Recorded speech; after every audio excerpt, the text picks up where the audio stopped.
দাদা, এখানে আমার ঠান্ডায় খুব কষ্ট হচ্ছে রে, খুব ঠান্ডা পড়েছে। তুই কিছু টাকা পাঠা না, আমি একটা সোয়েটার কিনবো। কেন, তুইও তো ইনকাম করিস, নিজের টাকা দিয়ে কিনে নে। দাদা, তুই তো খুব ভালো করে জানিস আমার মাইনের সব টাকা তো আমি বাবা মার চিকিৎসার জন্য পাঠিয়ে দিই। আমার না এখানে ঠান্ডায় খুব কষ্ট হচ্ছে রে, তুই কিছু টাকা পাঠিয়ে দে না। আরে আমার নিজেরও পরিবার আছে, আমি নিজের পরিবার দেখবো না তোকে টাকা পাঠাবো? রাখ এবার ফোনটা। গোপাল, নমস্কার ম্যাম। এগুলো কি করছো তুমি? এখানে কি তোমাকে ফোনে গল্প করার জন্য মাইনে দেওয়া হয়? ওই আসলে ম্যাম একটা দরকারি ফোন এসেছিল, আমার দাদার ফোন এসেছিল। আমি আপনাদেরকে কথা দিচ্ছি ম্যাম, ভবিষ্যতে এরকম ভুল আর কখনো হবে না। চুপ করো। তুমি আমার সামনেই ফোনে কথা বলছো আর আমার পেছনে না জানি কতক্ষণ ধরে ফোনে সময় নষ্ট করো। পুরো কোম্পানি দেখাশোনা করার দায়িত্ব তোমার, আর তুমি যদি এভাবে ফোনে গল্প করতে থাকো আর কোম্পানিতে যদি কোনো দুর্ঘটনা ঘটে যায় তাহলে সে দায়িত্ব কে নেবে? না না ম্যাম, আমি খুব ভালোভাবে সবকিছু দেখাশোনা করি, আমি সত্যি কথা বলছি। আমি আজকেই প্রথম ফোনে কথা বললাম, ক্ষমা করে দিন ম্যাম। আজকের পর থেকে এরকম ভুল আর কখনো হবে না, আমি আর কখনো ফোনে কথা বলবো না। না না না, এটা তুমি খুব ভুল করেছো, আমি তোমার বিরুদ্ধে অ্যাকশন নেবই। ম্যাম ছেড়ে দিন না, বেচারা সিকিউরিটি গার্ড হয়তো কোনো দরকারে ফোনে কথা বলছিল। আরে চুপ করো তুমি। কোম্পানি আমি চালাই, আমি জানি আমার কি করতে হবে। দেখো, এখন তো আমরা বাইরে যাচ্ছি, আমি ফিরে আসলে আমার অফিসে আসবে। চলো। ম্যাম ম্যাম, হে ভগবান, এই দাদার সাথে কথা বলার চক্করে আমার চাকরিটা না চলে যায়। আমার যদি চাকরিটা চলে যায় তাহলে আমি আমার বাবার চিকিৎসাটা করাবো কি করে? ভগবান গো, কি বিপদের মুখে ফেললে তুমি আমাকে।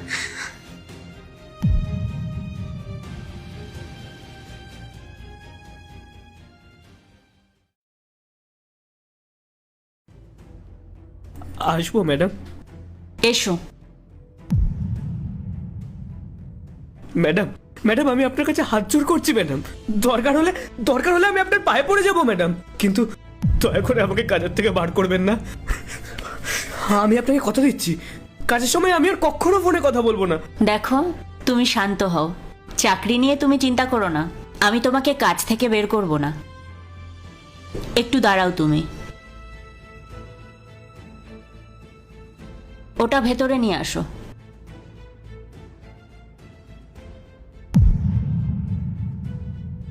Yes ma'am. দাও, ওকে দিয়ে দাও ওটা। ওকে ম্যাম, এই নাও।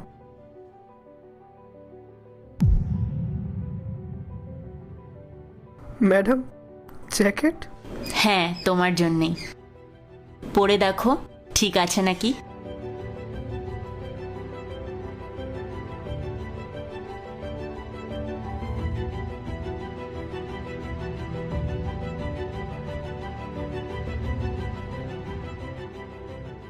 কিন্তু ম্যাডাম, এই জ্যাকেটটা আপনি আমাকে কেন দিচ্ছেন?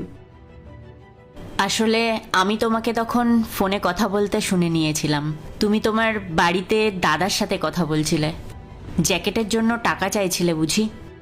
দুর্ভাগ্য এটাই যে তোমার বাড়ির লোক তোমার কষ্টটা বুঝতে পারলো না। কিন্তু তুমি হতাশ হয়েও না, আমাদের সবার জীবনেই এরকম পরিস্থিতি আসে। কিন্তু আমার ভালো লাগলো এটা দেখেই যে তোমার সাথে এত কিছু হওয়ার পরেও তুমি তোমার দায়িত্ব থেকে সরে আসোনি।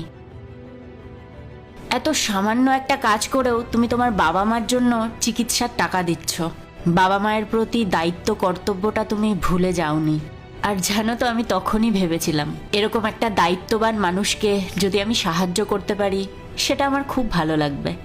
আর দেখো, তোমার এই অবস্থা, নিজের দিকে খেয়াল রাখতে পারো না, তার উপর প্রতি মাসে তোমার বাবা মার চিকিৎসার জন্য তোমার অনেকগুলো টাকা খরচ হয়ে যায়। তাই আমি এক কাজ করছি, আজকের থেকে তোমার মাইনে বাড়িয়ে দিচ্ছি। অনেক অনেক ধন্যবাদ ম্যাডাম, আপনাকে অনেক অনেক ধন্যবাদ।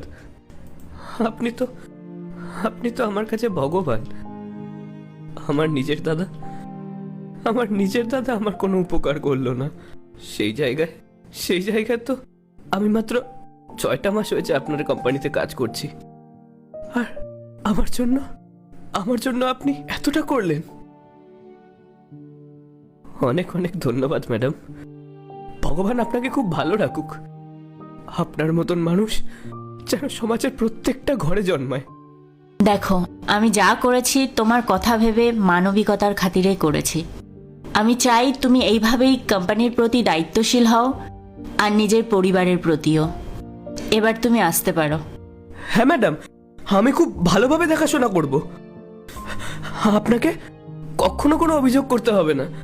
আমি আপনাকে কথা দিচ্ছি, আপনাকে আমি নালিশ করার কোনো সুযোগ দেব না। ঠিক আছে।